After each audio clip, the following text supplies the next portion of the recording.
अंतःकरण। ये शब्द तो बहुत पुराना है, लेकिन आप में से ज्यादातर लोग इसका मतलब नहीं जानते होंगे। ऑफ कोर्स इसीलिए आपने मेरी पिछली वीडियो देखने के बाद मुझे इस पर वीडियो बनाने के लिए कहा। तो अंतःकरण अपने ही भीतर का सूक्ष्म ज्ञान है। ये सबके पास होता है, लेकिन आप लोग इसके बारे में जितना भी कुछ जानते हैं वो सब झूठ है, केवल धारणा है। आप अपने असली अंतःकरण को नहीं जानते, उसकी गहराई को नहीं समझते। अंतःकरण को समझने के लिए मेरी बातों को बिल्कुल ध्यान से सुनना और वीडियो पूरा एंड तक देखना, क्योंकि यह आपके भीतर का ऐसा सूक्ष्म ज्ञान है जिसे जाने बिना आप आत्मज्ञान की ओर नहीं बढ़ सकते। तो अंतःकरण सबके पास होता है, पर आप नहीं जानते कि आपका अंतःकरण क्या है।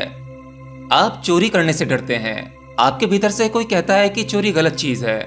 आपको अपने किसी जानने वाले की पत्नी सुंदर लगती है, आप उसे पाना चाहते हैं, पर आपके भीतर से कोई कहता है कि यह गलत है। किसी की हत्या करने का मन करता है, पर तभी अंदर से भय उत्पन्न हो जाता है। अंदर से आवाज आती है कि हत्या पाप है, हिंसा बुरी चीज है। आखिर ये सब कुछ आपके भीतर से कौन कह रहा है? क्या आपके दिमाग और मन के अलावा भी आपके भीतर कुछ मौजूद है जो ये सब कुछ कह रहा है? जो आपके भीतर ये सब बोलता है वो आपका अंतःकरण है। लेकिन ये अंतःकरण आपका वास्तविक अंतःकरण नहीं है, क्योंकि आपका जो वास्तविक अंतःकरण है वो किसी भय के कारण नहीं जीता। वास्तविक अंतःकरण तो ज्ञान के कारण जीता है। वास्तविक अंतःकरण को किसी प्रकार की लीपापोती की आवश्यकता नहीं है। आप जिसे अंतःकरण समझते हैं ये एक प्रकार का सोशल अंतःकरण है। ये आपके भीतर समाज के द्वारा पैदा किया गया है। शायद आप सूक्ष्म प्रोग्रामिंग को नहीं जानते।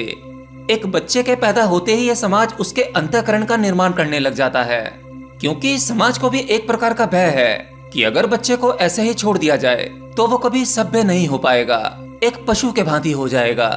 और ये डर कुछ हद तक सही भी है।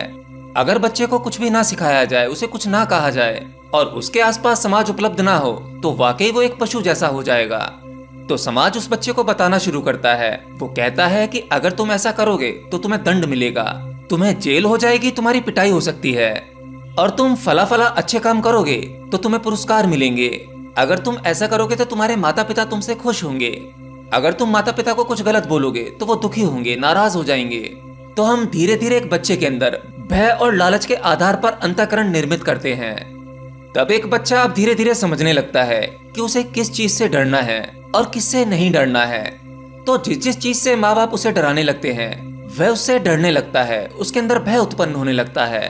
और यही भय, यही डर उसके गहरे में बैठ जाता है और यही उसका अंतःकरण बन जाता है। इसलिए हर एक समाज का अंतःकरण अलग अलग होता है। हिंदू का अलग, मुस्लिम का अलग, ईसाई का अलग, जैन का अलग। अब देखो, आत्मा अलग अलग नहीं होती, आत्मा एक ही होती है, परंतु हर व्यक्ति के अंदर अंतःकरण डिफरेंट टाइप का निर्मित हो जाता है। अब एक जैन है, वो कभी मांसाहार का सेवन नहीं कर सकता, क्योंकि बचपन से उसके दिमाग में ये बातें डाली गई हैं कि मांसाहार करना महापाप है। अगर एक जैन के सामने नॉनवेज की थाली आ जाए तो वो भीतर से कपने लगेगा, उसके हाथ पैर कांप जाएंगे। इसलिए नहीं कि मांस को देखकर हाथ पैर सबके ही कपते हैं। वहां अगर कोई दूसरा मुसलमान बैठा है तो उसे कोई फर्क नहीं पड़ता, वो उसे जल्द से जल्द खाना चाहेगा। पर उस जैन व्यक्ति के साथ क्या हुआ?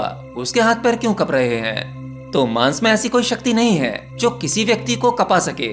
वो तो पहले ही मुर्दा होकर प्लेट पर पड़ा हुआ है। हाथ पैर कप रहे हैं उसके अंतःकरण के कारण। और वहीं अगर इसी जैन के बच्चे को एक मुस्लिम घर में रखा जाता, छोटे से ही, जहां मांसाहार खाया जाता हो, तो इसके भी हाथ नहीं कपते, फिर ये भी बड़े मजे से मांसाहार का सेवन करता।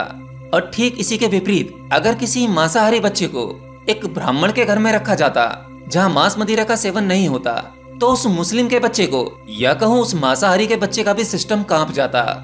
तो अंतःकरण बचपन से ही पैदा किया गया है। जो ये भय है, क्या क्या गलत है और क्या क्या नहीं करना, ये सब उसे अपनी आंखों के सामने देखकर कांप रहा है, परंतु ये वास्तविक अंतःकरण नहीं है। आप लोग इसी को अंतःकरण समझते होंगे कि कोई ऐसी सूक्ष्म आवाज है जो मेरे भीतर से आ रही है कि ऐसा नहीं करना या वैसा करना है, पर ये अंतःकरण नहीं है। अंतःकरण तो है, पर आर्टिफिशियल, समाज के द्वारा बनाया गया। इसलिए अगर एक समाज में चचेरी बहन से शादी होती है तो इसमें कोई बुरी बात नहीं है, किसी को कोई दिक्कत परेशानी नहीं।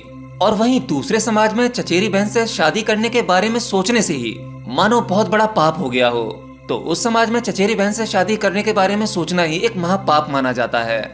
उस समाज में ऐसा सोच ही नहीं सकते कि चचेरी बहन से भी पत्नी वाला प्रेम कर सकते हैं। ऐसा सोचना तो कल्पना के बाहर है। ऐसे समाज में इस तरह के विचार भी नहीं आते। यह सामाजिक अंतःकरण है। तो जब तक इस दुनिया में जितने समाज, संप्रदाय और कौमें बनती रहेंगी, उतने ही अंतःकरण का निर्माण होता रहेगा।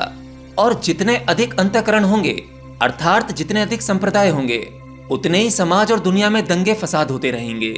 दुनिया में शांति तब तक नहीं हो सकती जब तक कि हम दुनिया की एक कॉन्शियसनेस ना बना लें। अब चाहे दुनिया के कितने भी समाज सुधारक लोग पूरी दुनिया में कितने ही नारे क्यों ना लगा लें कि हिंदू मुस्लिम भाई भाई, सभी धर्म एक हैं, ईश्वर एक है, ये तुम किसे समझा रहे हो?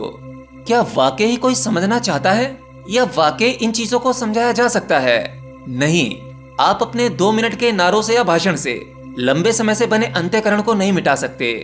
अगर आप एक मुस्लिम से कहो कि हिंदू बुरे नहीं होते, वो अच्छे लोग हैं, उन्हें भाइयों की तरह ट्रीट करना चाहिए, ऊपर ऊपर से वो भी हाँ कह देगा कि हाँ अच्छी बात है, हम सब भाई भाई हैं, परंतु उसके अंदर का अंतःकरण जो उसे समाज ने दिया है, उसके परिवार ने दिया है, वह जानता है कि इससे नफरत ही करनी चाहिए। बाहर से दोस्ती का दिखावा किया जा सकता है, परंतु अंतःकरण को नहीं बदला जा सकता। ऐसे ही अगर आप किसी कट्टर हिंदू से कहेंगे, उसके साथ भी कुछ ऐसा ही होगा। अर्थात जब तक समाज के भीतर भिन्नता है, तब तक बाहर एकता पैदा नहीं हो सकती। पहले भीतर की भिन्नता को खत्म करना होगा, फिर समाज अपने आप ही सुधर जाएगा। आप समाज में जो कानून व्यवस्था देखते हो, इस व्यवस्था की आवश्यकता ही क्यों पड़ती है? आपके मोहल्ले पड़ोस में भी सब प्यार से रह रहे हैं, कोई नहीं लड़ता, काफी संप्रदाय के लोग एक साथ रहते हैं। पर अगर इसी समाज में थोड़ी सी चिंगारी दे दी जाए और कानून व्यवस्था को साइड कर दिया जाए, तो सभी संप्रदायों का भाईचारा आपके सामने आ जाएगा। एक दूसरे को मिटाने को उतारू हो जाएंगे, क्योंकि हमारे भीतर जो अंतःकरण बैठा है वो भेद निर्मित कर रहा है। तो आप किसी से कुछ भी बोलते हो, कितनी ही सत्यता से बोलते हो, इसकी कोई गारंटी नहीं कि आपके अपने अंतःकरण से बात आई हुई है। ज्यादा चांस यह है कि आप बनावटी बातें करते हो। अगर आप एक जागृत गुरु से बातें करते हो, तो आप कितनी ही अच्छी बातें क्यों ना कर लें, कितना ही समर्पण क्यों ना दिखा लें, पर वह गुरु आपके अंतःकरण को जानता है। वह जानता है कि इस व्यक्ति को असल में शिष्य के रूप में कब स्वीकार करना है। तो अगर आप अपने असली और स्वाभाविक अंतःकरण को पाना चाहते हैं, तो सबसे पहले तो आपको अपनी समझ और बोध से समाज के द्वारा निर्मित अंतःकरण की दीवार को तोड़ना होगा। इस समाज ने, संसार ने जो कुछ आपको सिखाया है, उसके पार झांकना होगा, बिना किसी विश्लेषण के, बिल्कुल सहज प्रक्रिया से। कोई शक नहीं, कोई सवाल नहीं, कोई जवाब नहीं, ना कुछ पाने की इच्छा, ना कुछ खोने का गम। जो सत्य जैसा है उसे वैसा ही देखना है, और ये कहीं बाहर नहीं दिखेगा। इसका विश्लेषण आपको अपने भीतर ही करना होगा। ये वही मिलेगा जब अज्ञान गिर जाता है, आपका समर्पण परमात्मा के लिए पूर्णता होता है, आप हर एक परिस्थिति में सहज हो जाते हो, अस्तित्व से किसी प्रकार की मांग नहीं, कोई शिकायत नहीं। तब जाकर आपके असली अंतःकरण का उदय होता है। वही सत्य है। बाकी तो दुनिया में सब कुछ खेला चल रहा है, आप सब बस बेहोशी में खेल रहे हो। हालांकि खेल से बच तो नहीं सकते, खेल तो खेलना होगा, बस आपको खेलते समय होश साधना है। समझो परमात्मिक कृपा हो गई। एनीवे, आप लोग वीडियोस को बिल्कुल भी शेयर नहीं कर रहे हो, और ऐसे बहुत सारे लोग हैं जो वीडियोस को देखते तो हैं, मेरी बातें ध्यान से सुनते हैं, पर चैनल को अब तक सब्सक्राइब नहीं किया है। तो अगर आप अपने आप में ऐसे ही गहरा उतरना चाहते हैं और हमारी वीडियो से जुड़े रहना चाहते हैं, तो कृपया चैनल को सब्सक्राइब कर लें। इसमें बहुत लंबा समय नहीं लगेगा, 1 सेकंड से भी बहुत कम समय। और वीडियोस को शेयर किया करो, ताकि मैं आप लोगों के लिए आगे भी इसी प्रकार से वीडियोस बनाता रहूं।